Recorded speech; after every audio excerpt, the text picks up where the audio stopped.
नमस्कार, मैं हूं आपके साथ मयंक। आज 27 तारीख है। मैं आपको बताऊंगा पिछले 12 घंटों में ईरान और अमेरिका की जंग से जुड़े हालात कैसे रहे, क्या बड़े अपडेट हुए। इसके साथ ही बात होगी कैसे रूस ने और ईरान ने मिलकर एक बड़ा प्लान तैयार किया है, हॉर्मूज में अमेरिका को चारों खाने कैसे चित किया जाए।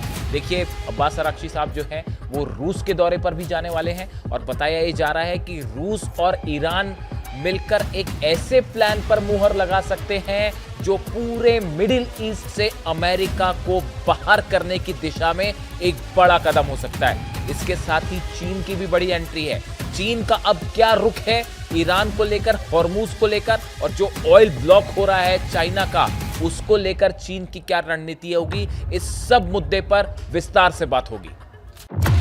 देखिए, कल जिस तरह से डोनाल्ड ट्रंप के ऊपर हमले की कोशिश की गई, उसके बाद सोशल मीडिया में तमाम तरह की थ्योरी सामने आने लगी है, तमाम तरह के दावे हो रहे हैं। और उसमें एक बेहद सनसनीखेज दावा जो हो रहा है, वो जो हमला करने वाला शख्स था थॉमस कोल एलन, इसकी एक तस्वीर सोशल मीडिया में वायरल हो रही है जिसमें वो आईडीएफ यानी इजराइल की सेना की जर्सी पहने हुए दिखाई दे रहा है। देखिए, बेहद हैरान करने वाली तस्वीर है।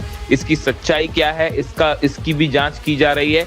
लेकिन ये जो हमलावर था, ये आईडीएफ यानी इजराइल की सेना की जर्सी में दिखाई दिया, जिसके बाद तमाम सवाल उठ रहे हैं कि क्या इस शख्स का इजराइल से कुछ कनेक्शन है और आखिर इसने आईडीएफ की जर्सी क्यों पहन रखी थी।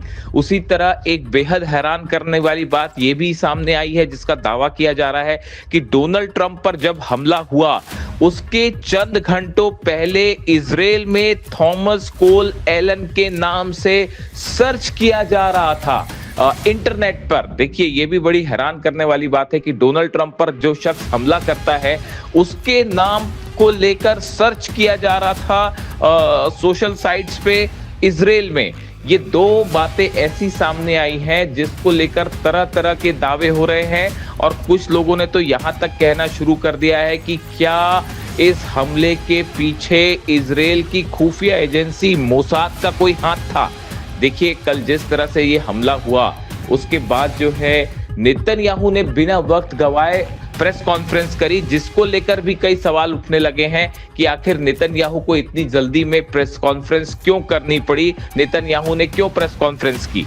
देखिए, ये वो तमाम सवाल हैं जिसको लेकर सोशल मीडिया में दावे हो रहे हैं कि अभी देखिए इनकी कोई पुष्टि नहीं है, ये अभी सब जांच का विषय है, किसी तरह की कोई बात पुख्ता रूप से सामने नहीं आई है। लेकिन कई एक्सपर्ट्स इस तरह से बात कर रहे हैं कि क्या इजराइल ये चाहता है कि अमेरिका ईरान पर हमला करे, और इजराइल के प्लान के मुताबिक अमेरिका या डोनाल्ड ट्रंप ईरान पर हमला नहीं कर रहे हैं। देखिए, सीज फायर हो गया, उस वक्त भी नेतन्याहू बिल्कुल खुश नहीं थे, ये बात सामने आ गई है, सब जानते हैं इस बात को लेकर कि इजराइल ये चाहता है कि अमेरिका एक बार फिर हमला करे ईरान पर, लेकिन शायद अमेरिका और ट्रंप इसके लिए तैयार नहीं है। क्या ये इस तरह से दावे हो रहे हैं सोशल मीडिया में कि क्या ये वजह तो नहीं कि जिसको लेकर किसी तरह से कोई कनेक्शन है इस शख्स का जिसने हमला किया उसका इजराइल से। ऐसी तमाम थ्योरी सोशल मीडिया पे चल रही हैं, इनमें से किसी थ्योरी की कोई अभी पुष्टि नहीं हुई है, कोई दावा ऐसा सामने नहीं आया है, बस ये फिलहाल थ्योरीज ही हैं।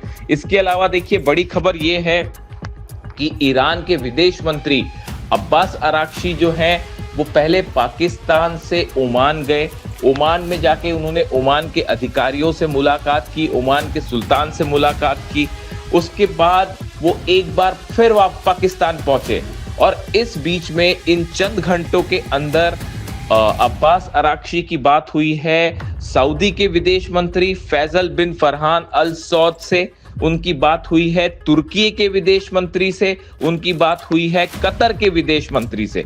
देखिए, ये जितने देश हैं इन सब के विदेश मंत्रियों से चंद घंटे के अंदर बात करना और उसके बाद फिर वापस पाकिस्तान आना, और आज वो रूस के लिए निकल रहे हैं। यानी देखिए, पिछले 24 घंटों के अंदर बड़ी तेजी के साथ मिडिल ईस्ट में ईरान को लेकर हालात जो है वो बदल रहे हैं और ईरान ने एक जबरदस्त जो है विदेश नीति और डिप्लोमेसी का उदाहरण पेश कर दिया है।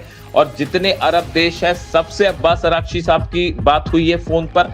उसके बाद बताया ये भी जा रहा है कि अब रूस जाने के बाद एक बड़ा प्लान तैयार हो सकता है कि आगे हॉर्मूज को लेकर क्या करना है। देखिए मुद्दा असल में हॉर्मूज का है।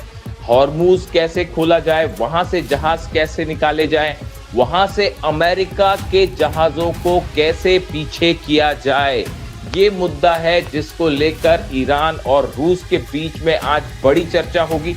उसके बाद ये भी कहा जा रहा है कि ईरान और रूस की चर्चा के बाद पुतिन जिनपिंग से बात करेंगे, यानी रूस और चीन की भी बात होगी, जिसके बाद एक पुख्ता रणनीति बनकर तैयार हो सकती है कि अब आगे हॉर्मूज का क्या करना है।